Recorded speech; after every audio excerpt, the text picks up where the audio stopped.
నియోజకవర్గంలో సభ చూస్తుంటే ఊర నడిచే గాలికి కొట్టుకుపోవడం ఖాయం. పల్లా గిల్లా నైజంతా కాంగ్రెస్ పార్టీ తెలంగాణ ఇచ్చింది. బీఆర్ఎస్ పార్టీ నాయకులారా, సోదరులారా, కార్యకర్తలారా, మీరు 10 ఏళ్లు కేసీఆర్ ఉద్యమం చేస్తుందని చెప్పి ఆయన వెంట నడిచిండు. ప్రాజెక్టుల పేరు మీద, ధనవి పేరు మీద లక్షల కోట్లు కేసీఆర్ కుటుంబం దోసుకొని ఈ తెలంగాణ రాష్ట్రాన్ని అప్పుల పాలు చేసింది. ఈ తెలంగాణ ఇచ్చిన కాంగ్రెస్ పార్టీని తెలంగాణ ప్రజలు ఆశీర్వదించి మళ్లీ పట్టం కట్టిండ్రు. రాబోయే రోజుల్లో తెలంగాణని కాపాడేది, తెలంగాణ ప్రజలకు, పేదలకు అండగా ఉండే పార్టీ అది కేవలం కాంగ్రెస్ పార్టీ. ఈ పల్లా రాజేశ్వర రెడ్డి పైరవి కార్మిక జనగామ చేస్తారా?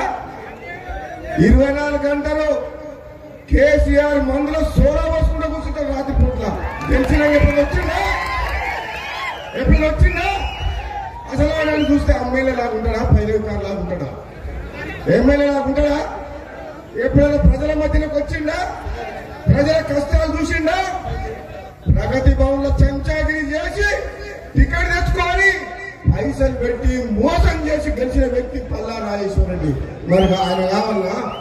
మన ప్రతాపన్న ఉన్నాడు, యువకుడు ఉన్నాడు, మీకోసం వస్తుండో. మరి ఎవరు కావాలి మీకు? ఎవరు కావాలి? కాంగ్రెస్ పార్టీ కార్యకర్తలు, నాయకులు మీరు చెప్పండి, ఎవరు కావాలి? మీకోసం ప్రారంభించి పని చేసినాడు కావాలన్నా? కేసీఆర్ కి చెంచాగిరి చేసినాడు కావాలన్నా? లేకపోతే గాలికి తిరిగే భువనసాయి కావాలన్నా? అవునా కదా? మంచోడు కావాలన్నా వద్దా? 9 ఎంపీగా ఉన్న జనగామ ప్రజలు మొత్తం పార్లమెంట్ లో అన్ని అసెంబ్లీ కంటే ఎక్కువ మెజార్టీ గెలిపించి పంపించింది.